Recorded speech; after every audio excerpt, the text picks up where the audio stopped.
NDA Kasaragod Lok Sabha തെരഞ്ഞെടുപ്പ് committee office നിലവിൽ വന്നു. കാസർഗോഡ് താളിപ്പടുപ്പിൽ ഗോൾഡൻ ടവറിലാണ് ഓഫീസ് ആരംഭിച്ചത്. പത്മശ്രീ സത്യനാരായണ ബളേരി ഉദ്ഘാടനം ചെയ്തു.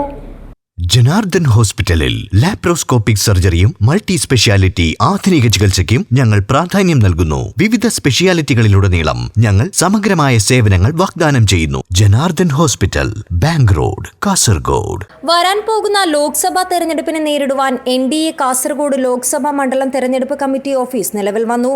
കാസർഗോഡ് താളിപ്പടുപ്പിൽ ഗോൾഡൻ ടവറിലാണ് ഓഫീസ് ആരംഭിച്ചത്. പത്മശ്രീ സത്യനാരായണ ബളേരി ഉദ്ഘാടനം ചെയ്തു.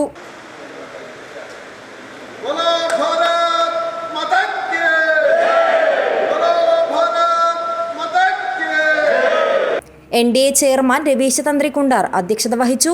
BJP സംസ്ഥാന സെക്രട്ടറിമാരായ K. Ranjith, advocate K. Sreekanth, ദേശീയ കൗൺസിൽ അംഗങ്ങളായ പ്രമീള C. നായക്, M. സഞ്ജീവ ഷെട്ടി, സംസ്ഥാന സമിതി അംഗങ്ങളായ K. Manoj Kumar, advocate V. Balakrishna Shetty, advocate K. Sreedharan, ഉത്തരമേഖല general secretary P. Suresh Kumar Shetty, RLJP ജില്ലാ പ്രസിഡന്റ് രാമകൃഷ്ണൻ വാഴുന്നോറടി എന്നിവർ സംസാരിച്ചു.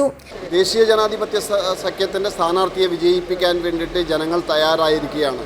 കാരണം എല്ലായിടത്തും ജനങ്ങൾക്ക് പൂർണ്ണ വിശ്വാസമുള്ളത് അടുത്ത തവണ നരേന്ദ്രമോദി സർക്കാരാണ് വീണ്ടും അധികാരത്തിൽ വരിക എന്നുള്ളത്. അപ്പോൾ കേന്ദ്രത്തിൽ അധികാരത്തിലുള്ള ഒരു സർക്കാരിനെ പിന്താങ്ങുന്ന ഒരു സ്ഥാനാർത്ഥി വിജയിക്കുകയാണെങ്കിൽ കാസർഗോഡിൻ്റെ പിന്നാക്കാവസ്ഥ പരിഹരിക്കാൻ സാധിക്കും. നരേന്ദ്രമോദി സർക്കാർ ധാരാളം വികസന കാര്യങ്ങൾ അറിഞ്ഞുകൊണ്ട് കാസർഗോഡ് ലോക്സഭാ മണ്ഡലത്തിന് നൽകിയിട്ടുണ്ട്. അപ്പോൾ അതിന് ആക്കക്കൂട്ടാൻ ഇവിടുത്തെ NDAയുടെ സ്ഥാനാർത്ഥി വിജയിക്കുന്നതായിരിക്കും ഉചിതമെന്ന് ജനങ്ങൾ തിരിച്ചറിഞ്ഞിരിക്കുകയാണ്. അതുകൊണ്ട് ജനങ്ങൾ ഇത്തവണ NDA സ്ഥാനാർത്ഥിയെ വിജയിപ്പിക്കും. NDAയുടെ പ്രവർത്തകരെല്ലാവരും ഒരുമിച്ച് ഈ തെരഞ്ഞെടുപ്പിനെ നേരിടാൻ വേണ്ടിയിട്ട് ഇപ്പോൾ തന്നെ സജ്ജമായിരിക്കുകയാണ്. അതിൻ്റെ പ്രചരണം കാര്യങ്ങളൊക്കെ ഇതിനകം തന്നെ നടന്നു വരുന്നുണ്ട്. നല്ല ആവേശത്തിലാണ് ഈ ലോക്സഭക്കകത്തുള്ള NDAയുടെ പ്രവർത്തകർ. NDA കൺവീനർ ഗണേഷ് പാറക്കട്ട സ്വാഗതവും BJP ജില്ലാ ജനറൽ സെക്രട്ടറി A. വേലായുധൻ നന്ദിയും പറഞ്ഞു. News bureau, Kasaragod.